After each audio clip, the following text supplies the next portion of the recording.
heavy wave clear champions. The duality of it, though, is the Ricochet available as soon as you level it up for the Sivir. Pretty strong in that way, but the bounce back in the middle of it. Yeah, now he's screwed, though, because yeah. he knows Milky Way's behind That's his so turret. Tough. And with the ward going down there, he should not be allowed to get over here. Like, Jway should walk forward. Yup, Jway, walk forward. Minion's going to go down here. Brother. Oh, Jway. Brother. Did he auto or when we came back to the game with Biscuit not having mana? That's all. There was a lot of other things missing, but I'm sure Kai also has a lot of experience of things going missing after a couple of years. True. A little bit of 3v3 action on the outside. Jway gets a face breaker in. Vampire now sacrifices his health bar. 3 mana and Tail coming on a nit from Monkey. As now Milky Way goes in, overextends himself, and if FPX fight like this, they're going to lose this game. FPX goes down to Taeyun. Aurora's on the way over, and guess what? She's already over here. You can see that sheer because both these top laners do not have their teleports. Oh, Milky Way. Milky Way, he's gonna die. Wait a minute. So they do get the play back, at least one of them. Now comes the phase breaker. Taeyun now has shown up, though, and Taeyun is he's completely wide. The cube has shown up, too. Phase breaker into that damage, but it's not going to be enough as well, as now they have that haymaker damage. This is a showstopper from Jway with the flash play. Taeyun tries to get him in the end. He's going to have to trade one dragon for FPX, while W are able to grab themselves the gloves. Yeah, I mean, this grub would be very nice, especially for the Yunara, who I feel like rips through turrets in the end. Now Jway finds another one, face breaker on a Taeyun, one singular carry, and now we see another turret gonna fall. At least would be first turret of the game. Okay, cool. Feat strength now completed for W. Has both objectives here. All right, well, they're gonna try to get a little bit of both going as Vampire hesitant to move up. Dragon right should now, just, especially with them being on the dragon, but. Karis, like, we need to go to farm back up, brother. They just defend for the Scuttle Crab, and now just showstopper into the double face breaker, but the haymaker is not going to be enough, and the set is left out on a desert, and now WE takes full advantage of this fight. It's looking completely one-sided, and that's a double kill for Taeyun on the Yunara. What did I just watch? What am I happening? You're saying that what FPX is going are on? going to win game 2 at the end of draft. That's what we're watching. Man, just what is the fight from FPX? Whatever, man. Well, Lennon, the good news is that WE now grab themselves 2 turrets potentially. Very least, he's getting away from them. Oh, why are we even there?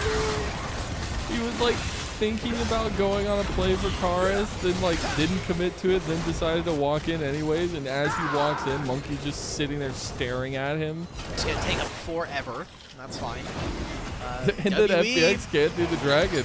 Okay. Wait, man, they don't have their jungler. Oh so my god, they're gonna do it. All right, Lennon, we're going to game 3. Everything that could have possibly gone wrong here for FPX has exactly happened as is. They just got aura checked. Yep, we thought maybe the Soul Winner's gonna have a bigger impact. That doesn't necessarily happen. Milky Way is having more of the problems that ended up leading to or contributing towards RNG's demise in Split 2. I'm just saying I did my part by saying that we were going to go to 3 and thinking it was going to be 2 games. You did not, and that's why we're here. It's not my fault, bro. I just cast these games. I do not play them. FPX is trying to make an alcove gameplay moment on the cube. They do end up finding the pick in the end, so they make the sting a little bit worse. But Jway can't get caught on the other side too. Oh my gosh, and he goes down. That Taeyun are pretty on par with each other. Just a little bit of difference, obviously the crit cloak there for Taeyun, but still about 2.5 items. Care gonna have to get the flash burned out of him by Vampire. And W make a fast play on top side and gonna get a tier 2 out of him. So much damage. This is great play. Looks like they want to force the issue here. 40 seconds till Dragon spawns, so maybe the perfect timing. And they're going to lay Vampire and Karis in wait. See if they can bring him out. Look at this vision game from FPX, or at least against FPX from WE. They are just set up perfectly. It's spotted now. I mean, Karis can very easily just segment this fight, make it impossible for them to join. No ghost, no ultimate here from Jiaqi. Milky Way needs to get in the pit. Seismic Shove stops him. He can't get over, and the Dreadline comes in. The Baron's gone, and now Monkey going for the engage. Gets stopped by Jway. Impale goes a little bit wide in the end, but Q hunts down the rest of the members of FPX. Now Care gonna try to get out, but he can't do it. TP wasted. And we're on to game 3. There it is. Taeyun can just rip apart these fights. Has 3 grubs now as well.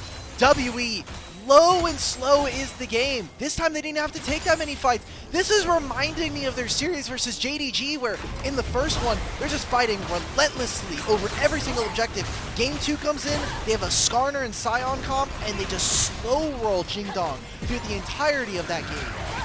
They did indeed, and then a little bit of return to that form, but also, I don't know who sucked out the souls of FPX, but they were just not even in the building in this game number 2. And WE took full advantage of that one.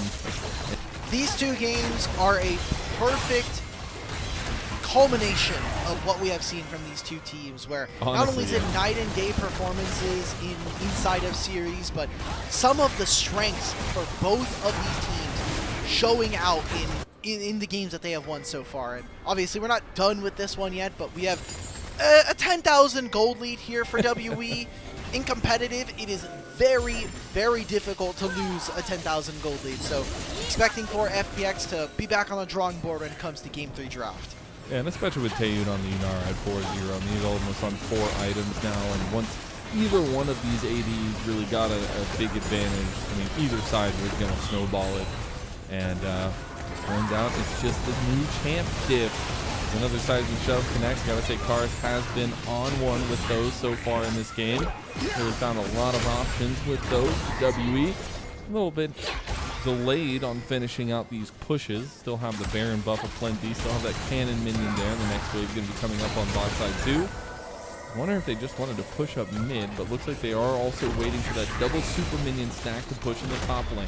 They are very short range. It makes it hard to try to find sieges. They need to get engagements as WE if they want to be able to close this one out.